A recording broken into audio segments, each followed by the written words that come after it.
Ladies and gentlemen, boys and girls, welcome back to everybody's favorite fantasy football podcast. We're chugging along through the season here. It's going to be week 7 coming up. We have a very special guest in the building. Not only is he a longtime friend, but he is currently a foe of mine. I am trying to pass him in the standings. He just passed me. Let's give a big warm hashtag on with Bozo. Welcome to Nick Sarkissian. What up, Nick?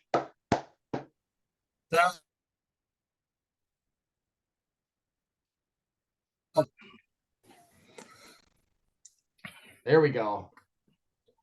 Got the old Cutty Sark in the background and the trophy. I see you trolling. Dude, I thought you got new internet.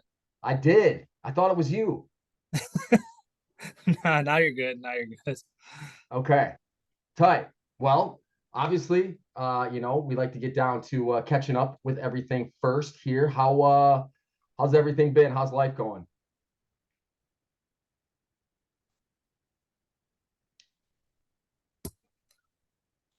You traveling a lot, I see.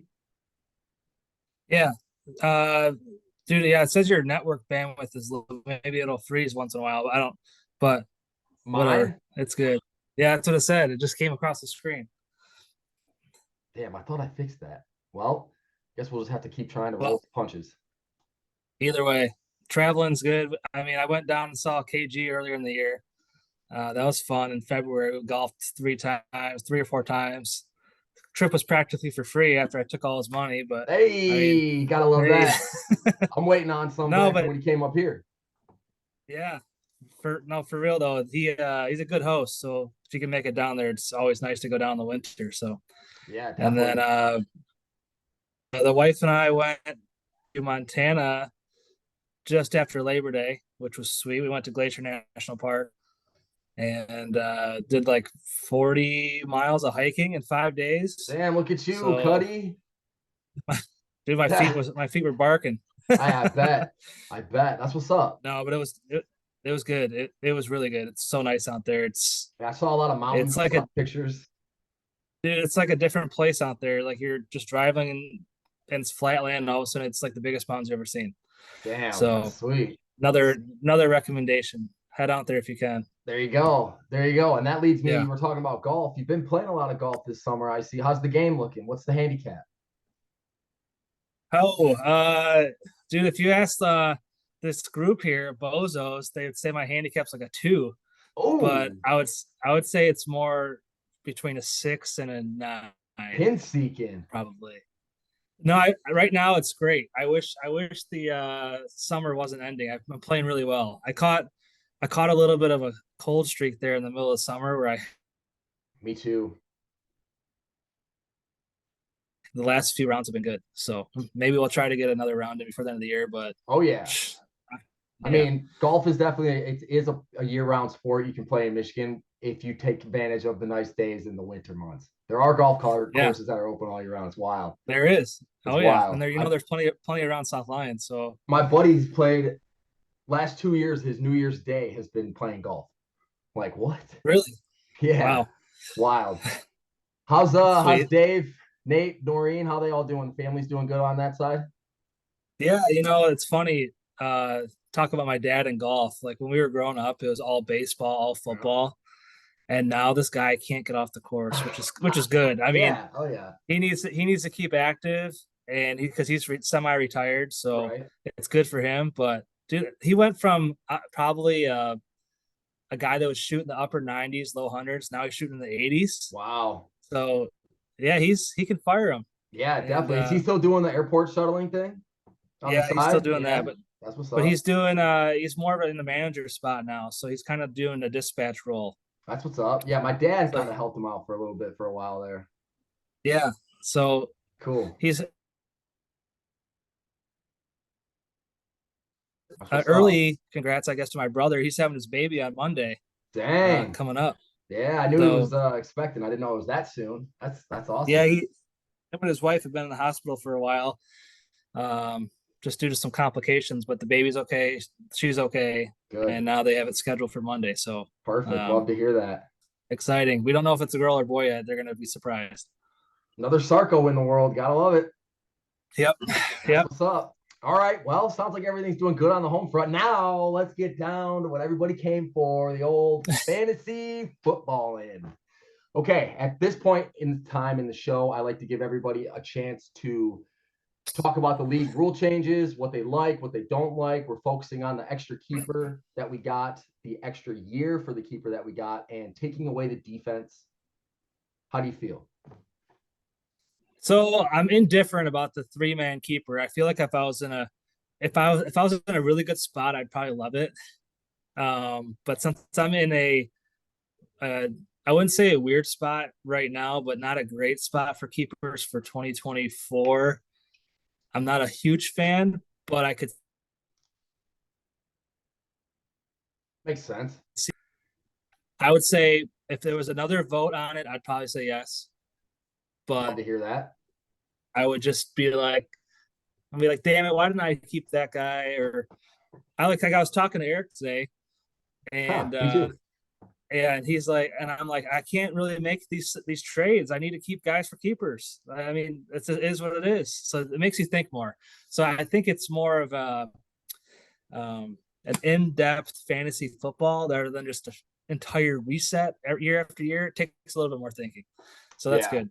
definitely. And it makes you think more on that trade aspect. Like you said, like I actually was just going through that today, like wondering if I make this trade, can I keep the person that I'm going to be getting from the person that they already kept them 3 years? Like, I don't know. Like, we don't really have anything that says that. So it's like, I kind of got to find Exactly. out and see if it's all worth it and whatnot. But that's what's And then up. How do you feel about the defense?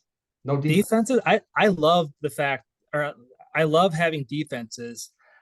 I didn't vote for that. Good. I Me and just you on think that shit. I think week to week there's so much um I guess waiver wire in what defense you pick up, and then if you want to spend money on that defense, then you lose money for a position player. So it all comes full circle as far as your skill and what you want to Accomplish. yeah, right. Like, so it's not I don't miss it crazy because it's like I don't have to think about that anymore. But Right. it it it is cool to have to like potentially pick up a defense that's playing on a second string quarterback and Yeah. pay whatever you want to pay. And A so lot of yeah, people did that when Washington was playing against the Bears and Justin Fields tore them up and they got screwed. Oh, spot start for a defense in some other leagues. Sorry, Corey. But right. like I also think special teams and defense is 2/3 of the game. So it's like fantasy is not all just about offense. So it's Yeah. like, it's like we're in a league where like we have a high point system, like two quarterbacks. Like, why wouldn't you want to keep getting more points? If anything, flip the kicker out for the deep, like flip them, get rid of the kicker, keep defense. But I would agree. I think getting rid of a kicker is better than getting rid of the defense. I would totally sign up for that. So let's propose that one. Let's write that one down. yeah, well, it's already, you know what? It's already on the committee docket. That's for sure. That one's already on there for sure. So talking about keepers with the rule changes, let's go over what Cutty Sark's mindset was going into this offseason and who they were going to be keeping. So I had to go stay with my boy Amon-Ra St. Brown. I mean, that's a no-brainer. He's pissed Um, about that. I mean, that's a fifth round pick. I mean, that was the easiest one that I could choose.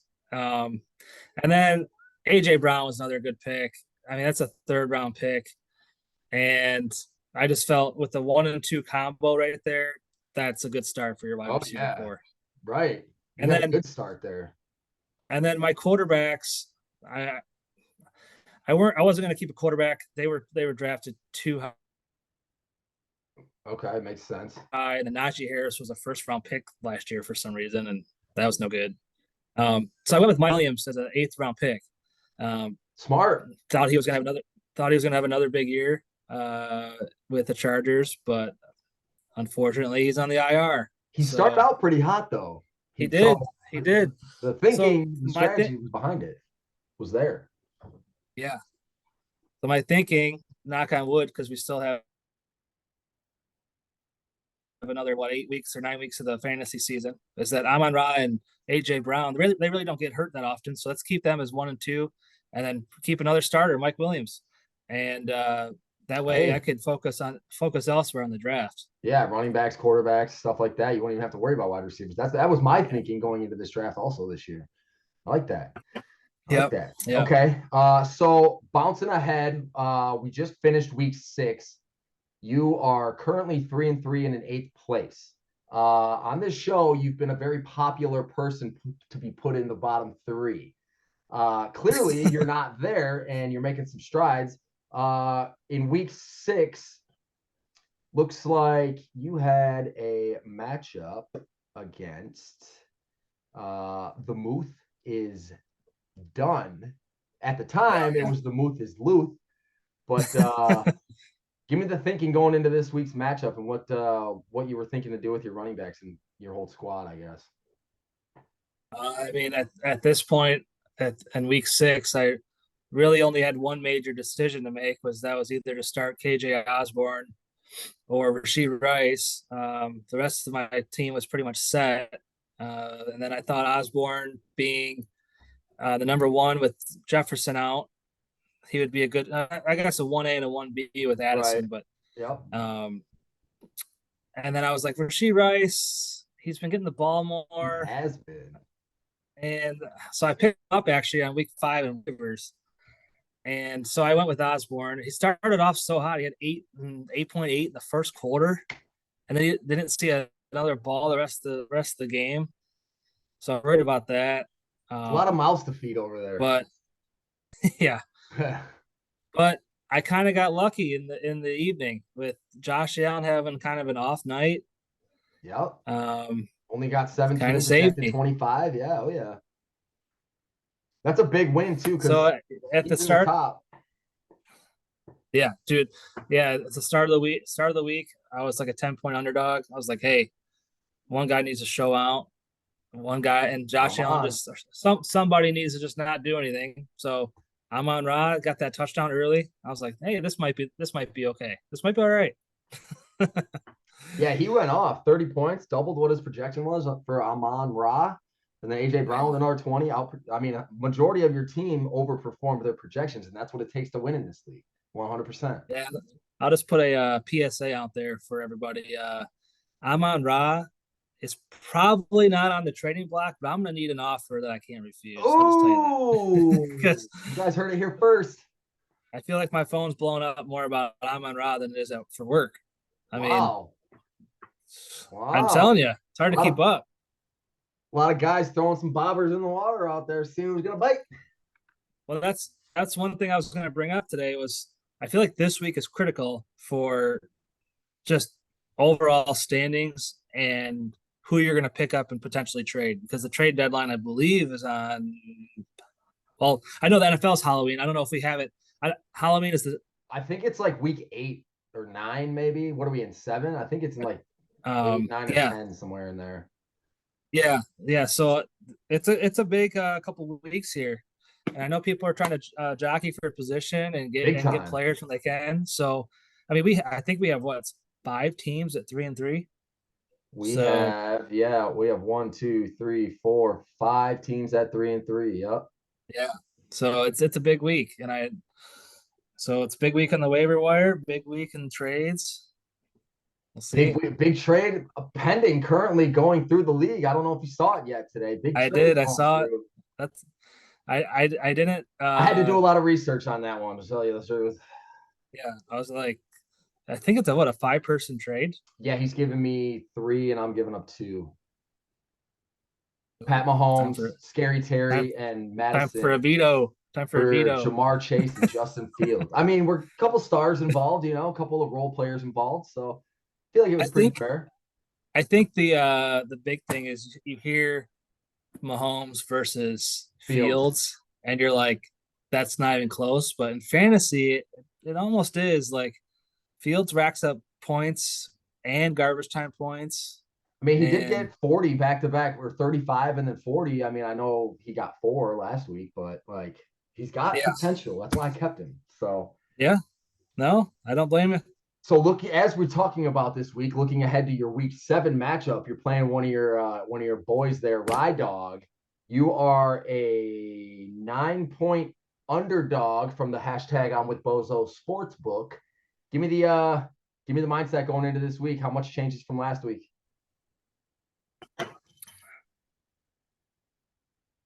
I mean, I'll have to fill in for Derrick Henry, and then I also have a spot in my flex I'll have to fill in. Unfortunately, my backup running backs suck. So I mean, let's just call it as it is. They're not very good. So we're gonna have to maybe get lucky with a long run or a couple passes to one of these backup running backs to get close. Screen passes that go for But I mean, we're also talking about Ryan's team, and he's the lowest scoring team of the league. So I might have a little backdoor action as far as maybe a 1-2 point cover. We'll see. Yeah, we'll see. I love to hear it. And that's funny because Rye Dog's usually one of the, the top, I should say, dogs in the league. Yeah. He always is up in the top, and he always drafts good teams. And it's just, for some reason this year, I don't know. He's got great quarterbacks, Trevor Lawrence, Lamar Jackson. He must have been banking on Calvin Ridley doing good with Lawrence, and just hasn't really been there yet this year. But, it's a long season, a lot of time left for him. So he also had Christian Watson was out for about 4 or 5 weeks, so he got him back. He did just get Kyler Murray in a trade from Kevin. He did, and so, I'm interested to see how that whole dynamic plays a big role in my game, because not that he's a fantasy superstar by any means, but Dobbs is my quarterback, so I need him to continue. I don't know. Say Kyler Murray is going to play, but we'll see. Right. I really because they're not doing that bad with Dobbs as their quarterback. I mean, he started out, they were like 2 or 3-0, I believe, in the beginning. So he's doing all right. Yeah. So we'll see. We'll see what happens. We shall see. All right. So what is it going to take for Cutty Sark to get another one of those trophies that's behind you?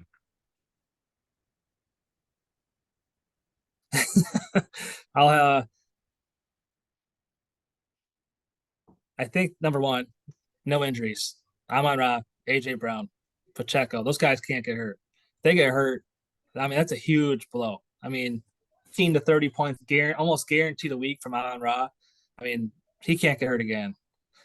Right. That scared me. I thought he was going to be wow. Pretty much my team, I don't have the best team. So maybe a little bit of luck. I mean, you've seen the league around this year. There's injuries left and right every single week. So maybe a little injury luck from another team. Couple of maybe a big trade. Maybe a big trade in my future. Okay. I mean, I would take Amon-Ra. I'm open. I mean, just scoring points. I think with everyone bunched up at 3-3, if you score points and still lose, it's not a terrible thing. I agree. That's kind of what I'm hoping for. I need some of those 3-3 teams to not score some points. I need to have a few hot weeks here.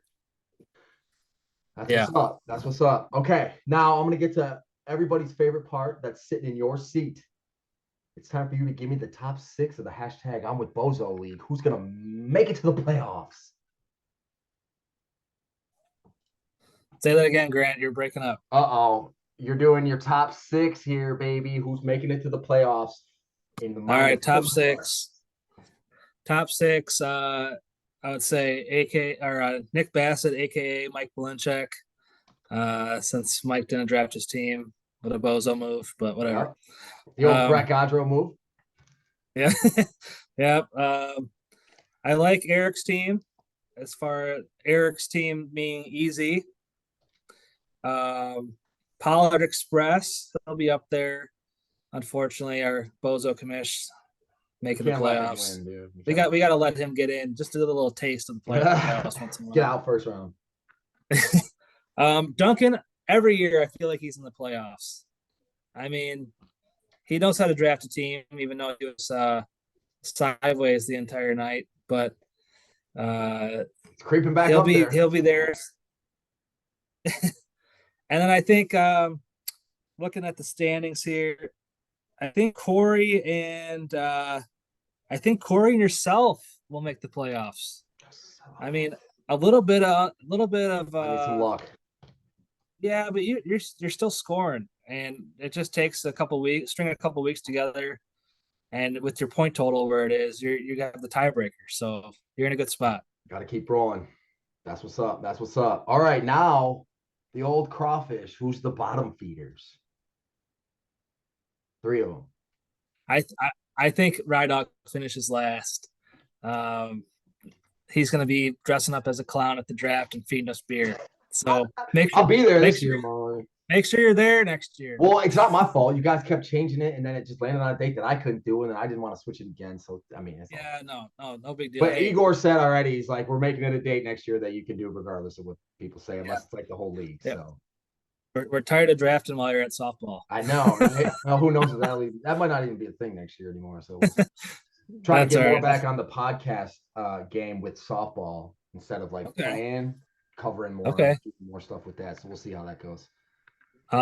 So Ryan 12th. I'll say 11th is Kevin, recuperated.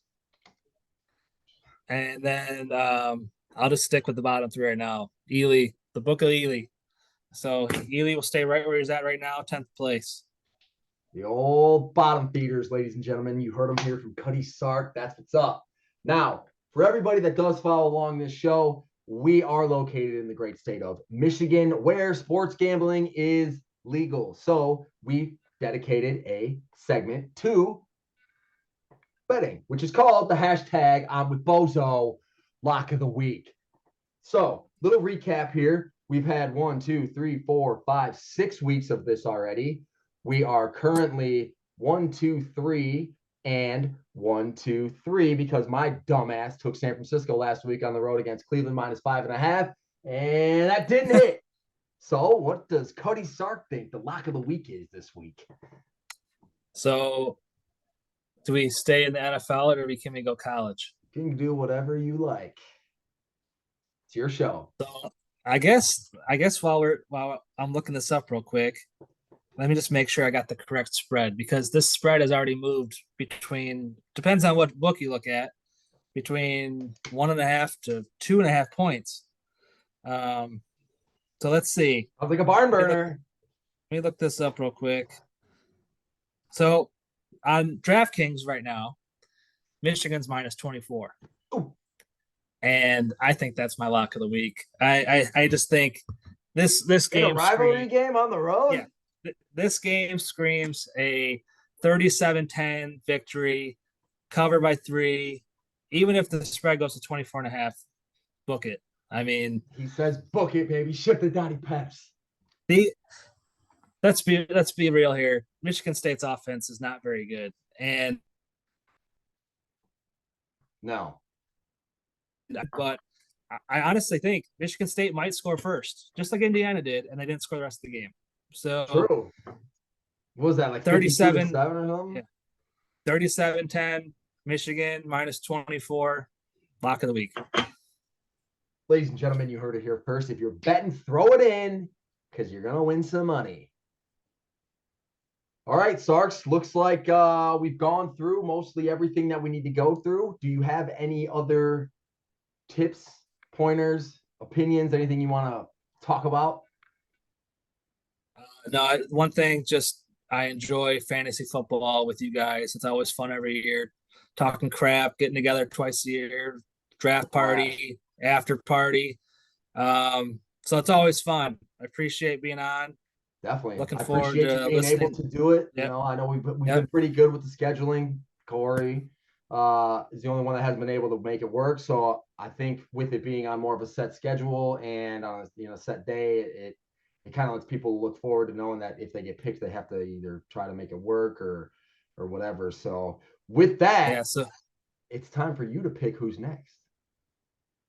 So I'm going to pick the old bottom feeder, the dog himself. Rydog is up next. You got 1 week to prepare for the old podcast with G Fuss. Attaboy. And I'm going to start. Usually I give everybody a chance like throughout the week, Tuesday, Wednesday, Thursday, Friday, to watch the podcast, which we are getting more views. Shout out to everybody that's following along. I appreciate you big time. If you haven't done so, go follow me on TikTok at Grant Fussell. I'm starting to do my food reviews on TikTok for the Hello Fresh stuff that I cook. It's going to be dope. It already has been dope. Going to be posting one here later. And I'm going to try to give people a heads up come like Friday, Saturday, like, hey, I don't know if you watched the podcast, but you're on it this week. So that should be in people's inbox here soon. And might have had our first hiccup of the day right at the end for the most part. Yeah. But Yeah. it caught a good picture of you. There you there are. we go. There you are. Tight. All right. Well, Nick, like I said, I appreciate the time. And I look forward to hopefully seeing you again here in the circus tent come playoff time. Sounds good. You have a good rest of your night, bro. Cheers. Cheers. See you later. Later.